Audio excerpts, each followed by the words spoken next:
Hello, everyone, and welcome. It's been a while, but welcome back to another great episode of Talking with E, where we like to sit down, get to know some great people, places, and things happening right here in Union. Today, I have the pleasure of sitting down with someone whose brain I can't wait to pick at.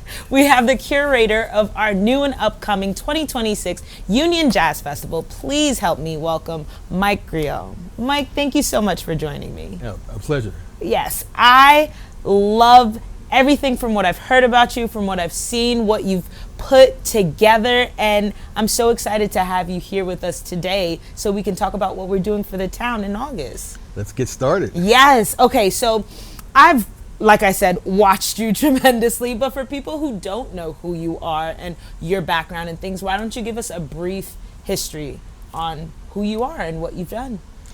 Well, first of all, thanks for having me. Of course. I'm basically what's known as a career musician. Mm-hmm. I was one of those kids that kind of knew what he wanted to do since he was about 8 years old. Mm-hmm. Started as a classical cellist, and then switched to trombone and tuba and sousaphone in high school. I basically started playing bass as a teenager because no girls would look at me as a cellist. But I loved popular music, wanted to play in a band like most kids. So I taught myself how to play bass, pursued it sort of still part-time when I started college. And then when I got to Howard University, I really started to ramp that up. Mm-hmm. Mm-hmm. Been a touring music professional for many decades, playing bass, but then I added festival production and event production along the way. So it's been an interesting road, and for the young people out there, you never know where opportunities will lead you, because I couldn't write my past. I just couldn't write this. Also, pick up the cello and pick up the bass. Right. The girls will probably look at you still. So why don't you tell me your role in bringing this jazz music festival to life here in Union? I was approached by the leadership here, and they had a very ambitious idea of what a live jazz festival could look like. And I know that Union has done a lot of great events in and around this new facility. And so when they said they wanted to deliver a world-class jazz festival, that's something I have some experience in, and I knew that they would need at least a little bit of consulting, because festivals are a very specific product. And we've worked together now for about 8 months on this project, and we're almost here. It's almost time. It is almost time. And we talk about world-class jazz. Tell me, what does that mean to you? Jazz itself. How does jazz hold a place in your heart? I think for the average person, enough about me for a minute, but for the average person, I think live music is necessary. It's for the soul. And we're in a device age, so it's very important that we remain connected to the arts. Yes. And as a player of the music, I always feel like any opportunity to bring the music to the people is not only important, but it also is a reminder of our collective humanity, in a sense. So jazz, blues, and all related American original music, this is something I love to do. It's something I produce. It's something I play. It's something I create. And it's just a continuum in my life of pursuing that elusive muse, which is music. I love that, because I'm also a very big music fan. I know that might sound silly, but I meet people on a day-to-day that music doesn't play such a role in their life. Like, they don't play it in the car. They don't play it while cooking breakfast. And me, I'm like, what would I do if I didn't have what would I do if I didn't have music? And then to bring live music, it's such a completely different aspect. And I love that Union is getting to experience this with jazz, because I don't want to jinx it, or I don't want to put that out there, but I feel like jazz might be a slowly dying flame that people need to bring back to life and experience, because it changes things. Yeah, it's been said that there's a generational impact. There you have it. You said it best. And although I think part of that phenomenon is true, it just makes the practitioners and the preservationists, the onus is on us to actually work harder. Yeah. Especially meeting different generations, especially young people. And maybe we'll talk about the part of the festival which is designed for young people to bring their instruments and learn from some of my friends who play. Oh, I love that. I love that. So it's funny that you just answered my question without me asking. I was going to say what makes this jazz music festival so special, but I think it's trinkets like that you're allowing young artists to come and learn from yours. It's very important that they, just like with in the time we live in, there's always the question of we need certain types of equity so we can see ourselves in something else. Absolutely. And music is definitely the same. I want the kids to be able to see what's possible through the people who they can talk to and touch and listen to, because for most of us pros, we were those kids. And I definitely remember looking at older people playing music, and it seemed like magic to me. And I just knew there had to be some science behind the magic. Absolutely. So I kept going. So would you say that's your vision? That was your vision behind this music festival in curating it? Yeah. I mean, there is a part of me that obviously embraces the community component, and I'm sure the township is really, it's in the township center lane to expand community. But more importantly, I think live music. There was a time where live music was common when I was growing up. Now that it's rarer in a sense, I think it makes it more important to have these opportunities to connect with the art. Absolutely. I kind of want to touch on the fact that you said that. I just learned something, I think, 2 weeks ago. Woodstock. I never knew what Woodstock was. So the fact that you touched on it right there and said like live music was so much more common in your day. And for me, I'm like, well, I think that was a clothing store that we had right here in Union. So it's literally coming full circle, because I had no idea what Woodstock was. Yeah. Maybe I'm the only one that lives under a rock. I don't know. Well, no, Woodstock was a moment in time. Now, that's before my time, ladies and gentlemen, so I'm not that old. I was not implementing that, I promise.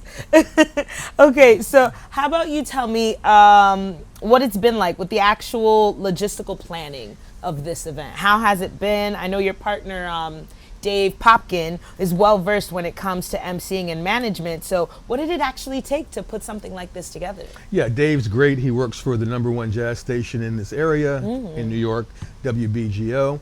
And we've done a couple of different projects together, and very happy to have Dave on board. He's emceeing all 3 days, incidentally. So lovely. I'm very fortunate. Pulling this kind of project together, I must admit, it's easier now than it was years ago when I first started. Why so? Because like with most large-scale projects, in the early years, you can plan and plan and plan, but there are always outlier events. There are always things you don't plan for. And so now that I've done about a dozen of these over the years, I'm fairly comfortable in the ramp up. It takes about 9 months to a year to sequence an event like this. The good news for Union is that a lot of the infrastructure I would normally have under my own umbrella, Union provides it on their own dime, in a sense. So that's very fortunate for the project. I would like to think that the layer I bring is an enhancement to their objectives, and I think it's a good team, and a lot of good teamwork. I completely agree, because like you said, we do have under our belt a wide A team. We from different including compartments. this. All right. Thank you. But like you said, you just bring another level to it that just takes us from A to A plus, in so to speak. But we're gonna take a quick break. Guys, don't go anywhere. When we get back, we're gonna get more information on our jazz festival. Mike's gonna tell us the lineup, and we're gonna find out a little bit more on how you guys can join us at our arts festival for 3 days. Don't go anywhere. We'll be right back.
Hate is loud, but love is the majority.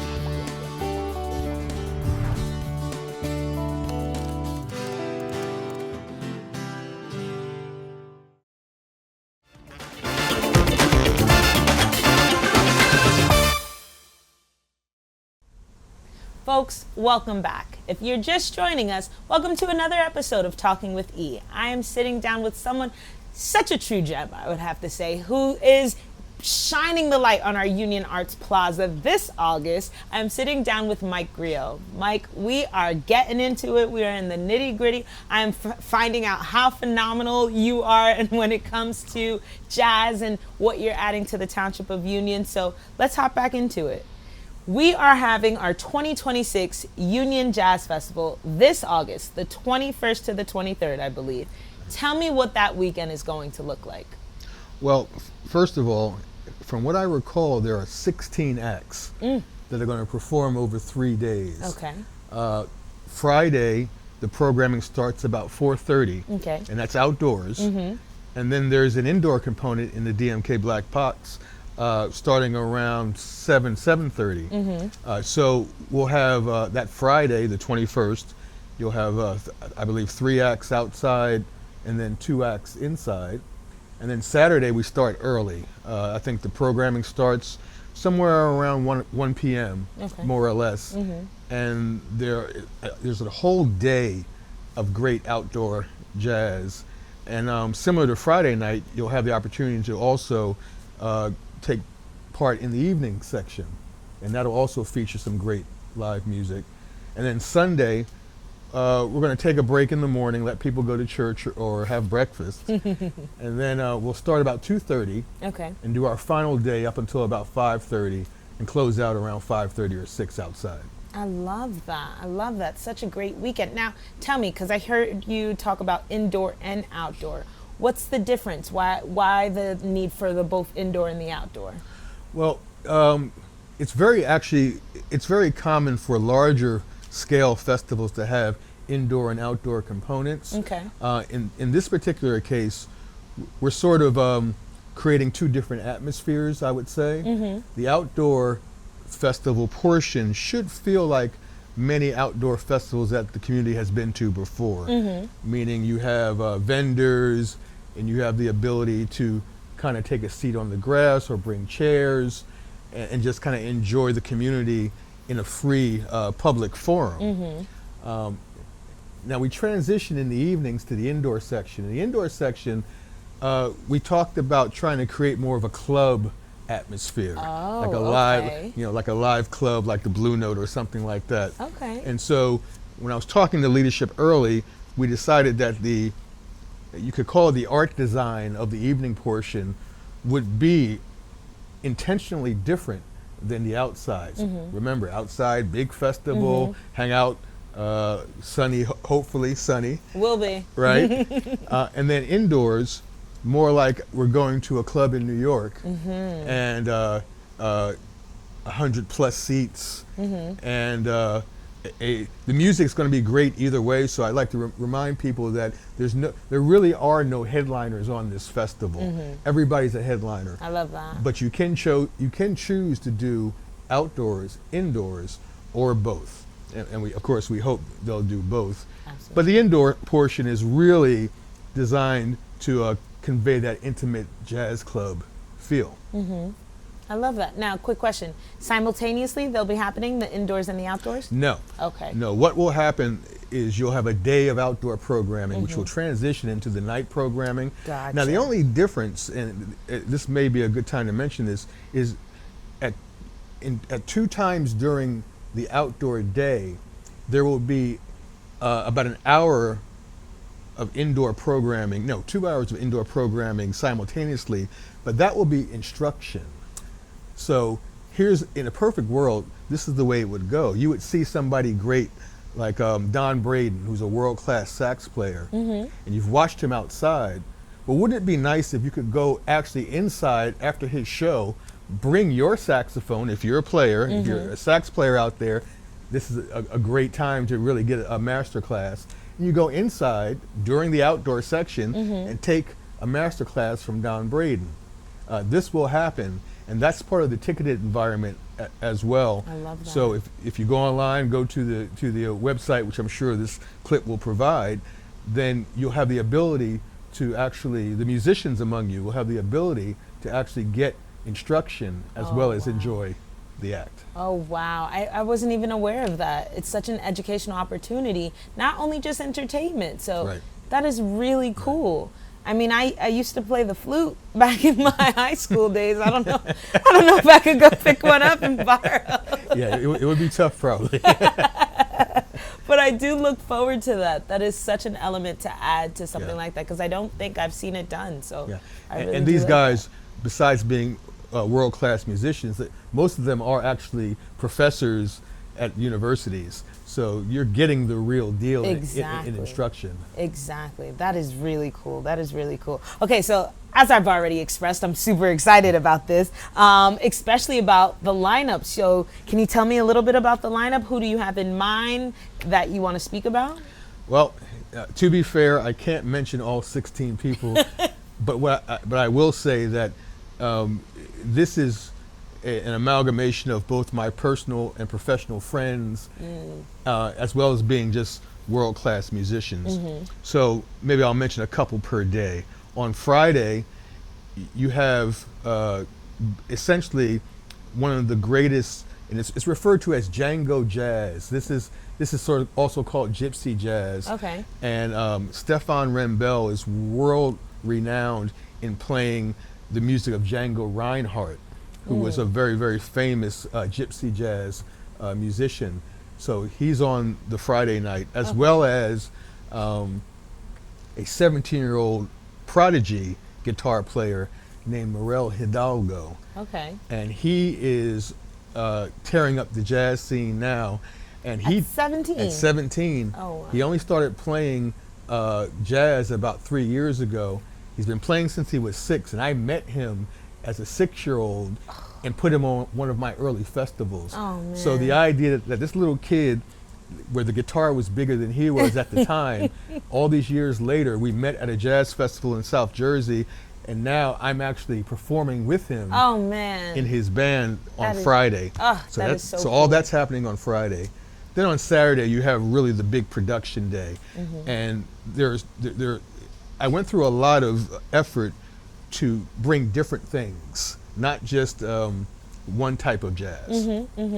So there's so many great players: sax player Bruce Williams, guitarist Oz Noy, and another act which most people have not seen, a young man from Brooklyn called Jonathan Scales. And Jonathan plays, if you've ever been to Carnival, you see the tin pans.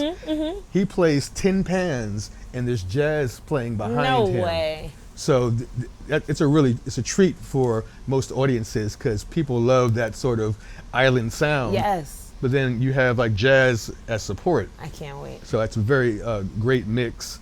And then later on, we have other bands, including the great Dave Stryker is on it. And then on Sunday, we have the legendary writer of many of Luther Vandross's tunes and keyboard player Nat Adderley Jr., who will be ending the event on Sunday afternoons. And this is all just a small portion of what's going on for the weekend. It sounds so amazing. You got me at the Island Drums. Let me tell you, those are one of my favorites. So I am sold. Absolutely. Okay, so we have all this great music, so many different instruments and vibes and artists and talent. Is there, in addition to what's already so amazing, is there anything in addition to the music that residents and people from the other communities can come and enjoy at this festival? Will there be food vendors? Will there be additions like that?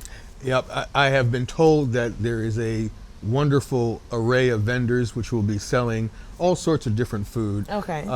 So yeah, you can come with just money, if you like, and spend it on some of the great vendors, and some of them are here in downtown. So nice. They're going to participate, and there will be both beverage and food vendors.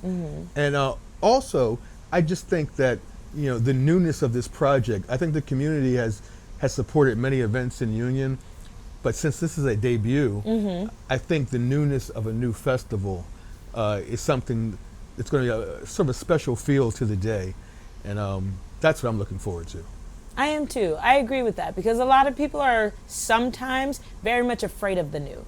They've never experienced it before, so they don't know what to expect. So I'm so glad that you got to sit down with me and we can talk about this. So we give you guys a heads up, you know. So there's no reason as to not to come out and enjoy the music that Mike Griot and his whole lineup of 16 wonderful artists that you're going to have. Okay, so before I let you go, I want to know, what is one message you would like to share with Union residents about why they won't want to miss this year's Jazz Fest? Well, it's historic. It's on a very large scale. So it's something that if you miss it, you'll probably hear about it afterwards.